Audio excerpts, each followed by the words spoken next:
माझ्या विश्वबंधू भगिनींनो, माझ्या जीवनामध्ये आज एक असा चांगला प्रसंग घडला की आज जगामध्ये गुरु शिष्याचं अतूट नातं वाढलं पाहिजे, त्या दृष्टीनं हा प्रसंग आपल्यापुढे ठेवा असं मला वाटतं. म्हणून मी आपल्याला सांगू इच्छितो की कालच माझा विद्यार्थी माझ्या घरी निरोप देऊन गेला मला की मी पशुखाद्य कारखान्याचा खताचा ट्रक घेऊन बुजगड तालुक्यातील कोणत्या तरी गावाला तो चालला होता. जाताना ते वाटेत दिंडेवाडी या गावाच्या कोणा त्याला जायचं होतं का दिंडेवाडीचं तो गेला होता. तिथे एक म्हातारग्रस्त त्याच्या पुढं आले आणि त्याला म्हणाले, हा बाळ तुम्ही कुठले तर अमुक पशुखाद्याचा ट्रक म्हणून इकडे येतो. मग त्याने त्याचं गावाचं नाव विचारलं. त्यानं गावाचं नाव माझ्या सांगितलं आणि माझ्या गावाचं नाव सांगितल्यावर ते म्हातारग्रस्त म्हटले, अरे तो माझा विद्यार्थी आहे शिंदे सर. तर तो विद्यार्थी माझा काल जो घरी निरोप घेऊन आला तो काय म्हणाला, ते माझे गुरुजी आहेत, मला शिकवायला होते ते. आणि अशा पद्धतीनं गुरु शिष्याचा माझा शिष्य माझ्या गुरुंना अचानक काल भेटावा. आज त्यांचं वय 90च्या जवळपास आहे आणि त्यांचं नाव ए टी पाटील सर असं आहे. ते गणित, फिजिक्स, फिजिओलॉजी, हायजीन हे अत्यंत उत्तम तऱ्हेनं चांगल्या वृत्तीनं विद्यार्थ्यांना कळेल, समजेल, इथंपर्यंत समजेपर्यंत शिकवायचे. आणि असे ते नामांकित शिक्षक होते, कडक शिस्तीचे शिक्षक होते. विद्यार्थी घडावा, जीवनात उभा राहावा, त्याची परिस्थिती बदलावी, तो देशाचा एक भक्कम आधारस्तंभ बनावा या ध्येयानं पेटलेले ते गुरुजी जुन्या काळातले, त्यातलेच ते एक ए टी पाटील सर होते. आज 90च्या जवळपास असणारे ग्रस्त त्यांना माझी आठवण झाली आणि निरोप त्याला दिला की माझा निरोप तुझ्या गावातच ते राहतात, तर मी बोलले म्हणून त्याला सांग. कालच तू मला सांगून गेला. आणि संध्याकाळी आमच्या घरी जेवायला बसल्यानंतर हा विषय आमच्या कुटुंबात काढल्यानंतर माझा मुलगा म्हटला, उद्या रविवार सुट्टीच आहे आणि पप्पा तुमच्या त्या गुरुजींच्याकडे आपण नक्कीच जाऊया. आता एवढ्या वयाने ते ग्रस्त मोठे झालेले आहेत, एवढं वय जगात आता 90 जवळपास एवढी स्मरणशक्ती असणारा ग्रस्त तुम्हाला ओळखू शकत असतील तर आपण नक्की त्यांना उद्या भेटायला जाऊया. आणि आम्ही आमच्या सर्व कुटुंबाने आज 12 वाजता त्यांच्या गावी जाण्याचा निश्चय केला आणि आम्ही आमची गाडी घेऊन त्यांच्या गावी गेलो. निसर्गरम्य वातावरणातून असा आम्ही प्रकार कोल्हापूर मार्गे गारगोटीपर्यंत आणि गारगोटीच्या पुढे 10 मैल दिंडेवाडीपर्यंत निसर्गरम्य परिसरात आम्ही आनंदानं चर्चा करत वेगवेगळ्या पद्धतीची गाडी त्यांच्या घरी पोचलो. त्यांना मी सकाळी लवकर निघतो आणि 10पर्यंत येतो असं सांगितलं होतं, पण घरी काही जाण्याला निघणारा मला उशीर झाल्यामुळं त्यांच्या घरी पोचायल्यामुळं 2 वाजले. 2 वाजेपर्यंत ते म्हातारेग्रस्त आमची वाट पाहत थांबले होते आणि त्यांची पत्नी आणि ते 2च माणसं त्यांच्या कुटुंबात त्यांच्या वाड्यात होती, घरात होती. जुन्या काळातला त्यांचा तो पाटलांचा वाडा. पण इकडं कोल्हापूरच्या परिसरात शिक्षणासाठी, शिकवण्यासाठी इकडं आल्यानंतर आम्हाला ते शिकवायला गुरुजी म्हणून असल्यामुळं, कडक शिस्तीचे असल्यामुळं आम्ही त्यांना खूपच घाबरत होतो. पण त्यांचं शिक्षण खूप चांगलं होतं आणि म्हणून आम्ही 2 वाजता पोचल्याबरोबर आम्हाला थंडवा असा गार असं त्यांच्या बाथरूममध्ये पाणी जे मिळालं इतका कडक उन्हाळ्यात बर्फासारखं गार होतं. आणि हातपाय वगैरे धुवून घ्या म्हटले आणि बसलो आम्ही. मला ते म्हटले, हो मला आता दिसत नाही, दिसायचं पूर्ण नारायण बंद झालं आहे, तू मला पुसटसा दिसतोयस, पण जवळ ये, जवळ आल्यावर मी तुला बघू शकतोय, पण आता तू वयाने इतका मोठा झालास, तू माझ्याकडे शिकत होता 67 ते 71पर्यंत, त्यावेळचा तू आणि आता तुझा वयाचाही विचार केला आणि माझ्या वयाचा विचार केला तर मी पूर्णच म्हातारा झालो, तूही त्या स्टेपचाच आहेस. पण मला तुझी आठवण आली म्हणून मी त्या काल पोरग्याला सहज बोललो, अरे NB शिंदे सर तुला माहिती आहेत काय? ऐक म्हटला माझ्या घरापुढेच राहतात, म्हणून त्याला सांग म्हणून सांगितलं आणि तू एवढं मनावर घेऊन आलास, मला खूप आनंद झाला म्हटले.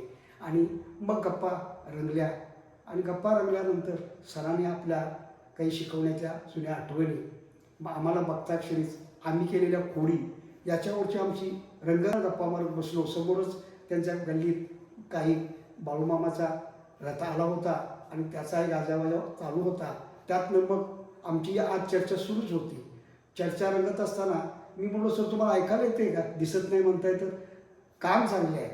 हळूहळू शरीर वयोमानाचा वळ निखालू होते, पण त्या डोळ्यांसाठी मी खूप उपचार केले. इंजेक्शन अशी मोठी मोठी घेतली, 16 हजाराची, 7 हजाराची असं त्यांनी सगळं सांगितलं, पण डोळे काही कामात आले नाही.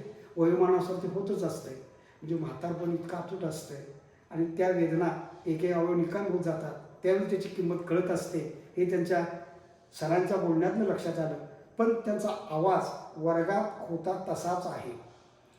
त्यांचे बोलण्याची शिकवण्याची टॅक्स सगळी तीच तिथं त्यांच्या घरात. आज मी 2 ते 5 पर्यंत चर्चा केली आणि तशीच मला ती वाटली. सरांनी शिकवण्याच्या पद्धतीमध्ये मला म्हणजे तुला काय आठवतं का? मला काय आठवत नाही. आज फक्त मला दिसत नसल्यामुळं ऐकायला चांगलं येतंय.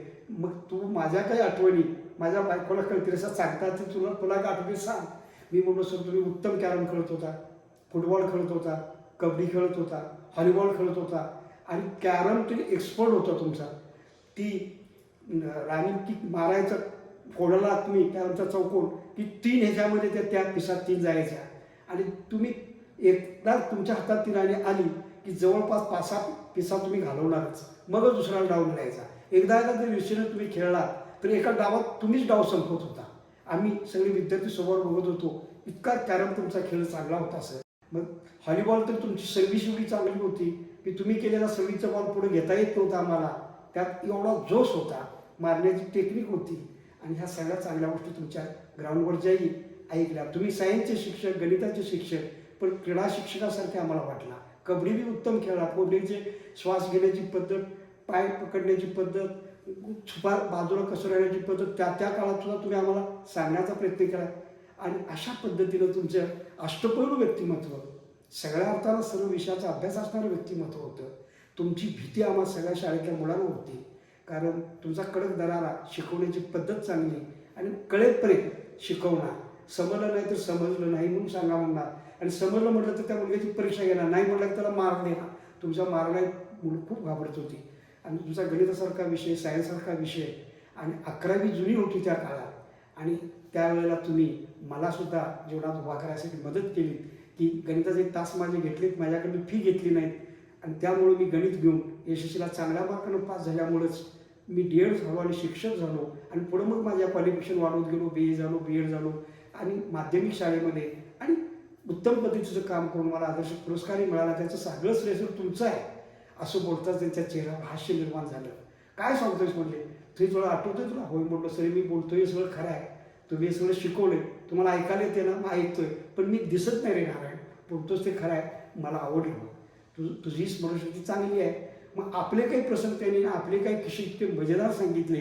ते सांगताना हसू आठवून इतक्या हास्याचे कांजे उडाले की 89च्या वयामध्ये सुद्धा या माणसाची स्मरणशक्ती अगदी बालपणापासून आत्तापर्यंतच्या काही प्रसंगाने घटना आठवतील तशा पटपट सांगणाऱ्या, पंचतंत्रातल्या काही बिरबल अकबराच्या गोष्टी, त्याच्यातून घडणारे विनोद, प्रासंगिक प्रवासात घडणारे विनोद, त्याचबरोबर आपल्या कुटुंबातील आपल्या मुलींची, मुलांची आणि मुलींच्या मुलांची, नातवांची इंजिनियर करण्यापर्यंत त्यांनी केलेली मदत, आज ती देशाची मोठी जबाबदारी पेलत आहे. हे सगळं त्यांच्या कुटुंबातलं ऐकून खूप मोठा आनंद वाटला. गारगुडी त्यांचा मुलगा प्राध्यापक असं कळलं. एक मुलगा गुजरातमध्ये काम करतो असं सांगितलं. मुलगी प्राध्यापिका आहे गणिताला असं त्यांनी सांगितलं. आणि अशा पद्धतीनं सर्व कुटुंबच त्यांचं सुस्थितीत आहे. आणि अशा या सुस्थितीत जगणाऱ्या बापाची त्या मुलांनी पण इतकी व्यवस्था केलेली आहे. घर आम्ही फिरून बघितलं, वाडा आहे पाटलांचा, आतमध्ये मच्छीदारणी, त्याच्यामध्ये सगळ्या प्रकारची सोय जवळच केलेली. त्यांच्या वयोमानानुसार सगळ्या नैसर्गिक ज्या शारीरिक क्रिया असतात त्या होण्याच्या दृष्टीने त्यांना फार लांब जाता येऊ नये, जवळजवळ ठेवलेल्या बघितल्या. खूप आनंद वाटला त्या गोष्टीचा. त्यांना ड्रायफ्रूट्स बाजूला ठेवले होते, फळांचे बाजूला ठेवलं होतं. त्यांना खायला लागणाऱ्या गोष्टी, त्यांना चहाची आवड आहे, गोड खायला सांगितलं आहे, रासायनिक गूळ, ह्या सगळ्या काही पद्धती. जेवण फार कमी खातात ते, थोडंसं डॉक्टरांच्या सल्ल्यानं ड्रायफ्रूट्स आणि गूळ मी 2-3 वेळा खातो, एवढा असं सांगितलं. आणि आरोग्य मात्र त्यांचं बरं वाटलं तसं. आणि त्याचं रहस्य विचारानंतर म्हटले की जुन्या काळात केलेला व्यायाम आणि प्रामाणिक केलेली नोकरी याची साथ मला परमेश्वराने दिल्यामुळंच मी इथंपर्यंत असा उभा राहिलो आहे. आणि मला काही चांगली मुलं आठवतात.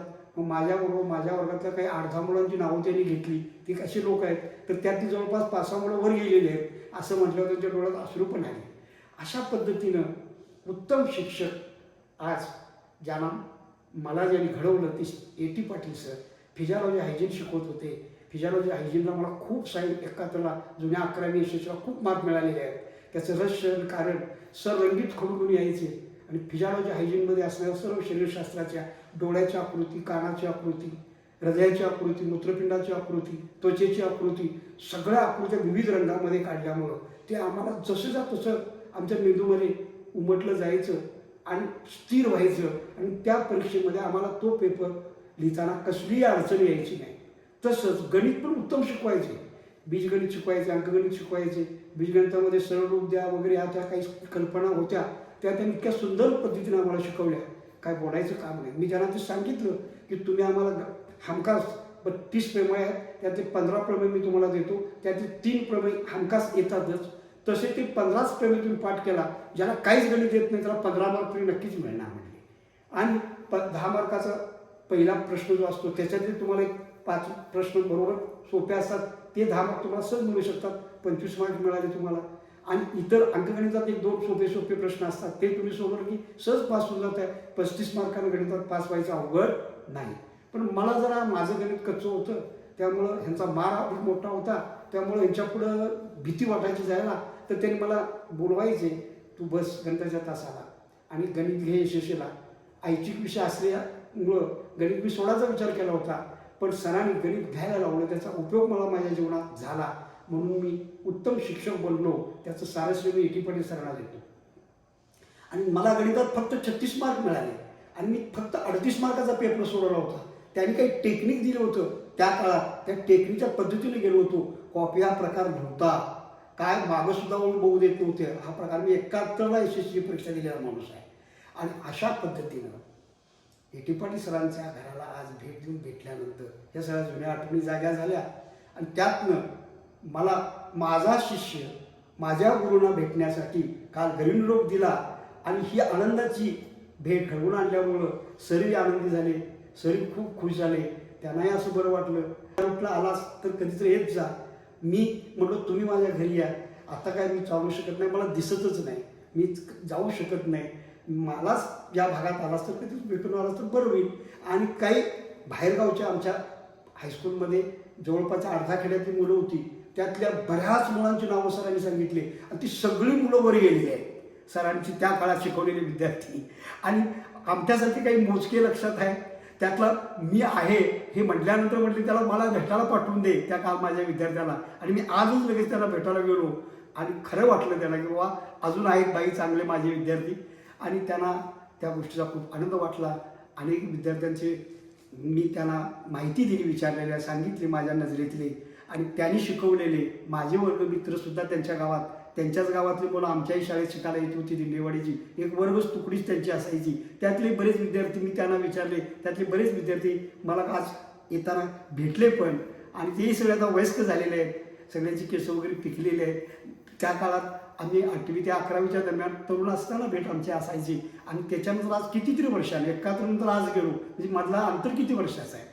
तरी पण हे गुरु शिष्याचं अतूट नातं जुन्या आठवणींना उजाळा, त्यातल्या चांगल्या गोष्टीचा उहापोह आणि विनोद आणि त्यांचे काही प्रश्न आणि आमची काही उत्तरं, माझं ज्ञान तिने आजही आजमावलं.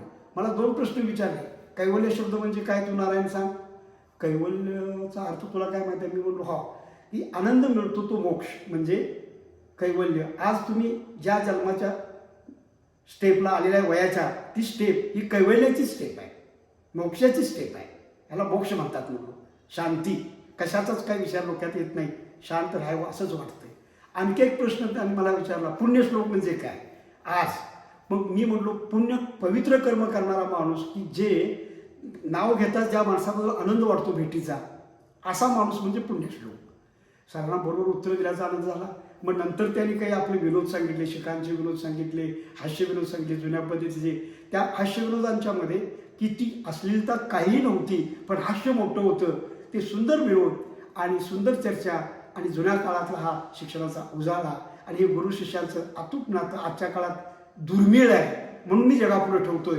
आज गुरु शिष्यांच्यामध्ये असं नातं असलं पाहिजे की त्या गुरुलाही शिष्य आठवला पाहिजे, शिष्याला गुरु असं आठवला पाहिजे. आणि त्या शिक्षणाचं मूल्य घराघरात अशा पद्धतीनं पोचलं तरच देश भविष्यकाळात ज्ञानानं मोठा झाला तरच वाचणार आहे. आज त्यांनीच आपल्या नातीचं एक उदाहरण दिलं की तिला कॉम्प्युटरमध्ये गुगलवरचं काहीतरी शिकवणारी एक बाई होती आणि त्या बाई भारतात राहतात आणि ती भारतात शिकवलेली त्यांची नात्यातली एक मुलगी परदेशात गेली, तर ती परदेशातनं गुरुला भेटायला आली होती. त्याने आम्हाला एक कॉम्प्युटरचं गुगलचं ज्ञान शिकवलं, त्याच्यामुळे जीवनात एवढं मोठं आम्ही झालो. म्हणून विमानाने ती बाई गुरुजीला भेटायला आली होती. हा एक प्रसंग त्यांनी सांगितला. म्हणजे आज या काही प्रमाणात हे असं चांगल्या शिक्षकांना भेटीचं मुलांच्या हृदयात असणारं आढळस्थान दिसतंय. हे प्रमाण वाढलं पाहिजे म्हणून त्यांनी हे उदाहरण दिलं. तर अशा प्रकारे E.T. पाटील सरांचं आयुष्य वाढावं, परमेश्वरानं त्यांना खूप 100 वर्ष पूर्ण करावी, त्यांची 100वी साजरी करायला आम्हाही विद्यार्थ्यांना माझी आनंद मिळावा अशी ईश्वरचरणी प्रार्थना करून एक गुरु शिष्याच्या जुन्या आठवणीचा अनुभव सांगण्याचा मी आपल्याला ऐकण्याचा त्रास दिला, त्याबद्दल आपल्या सर्वांची माफी मागून रजा घेतो. धन्यवाद.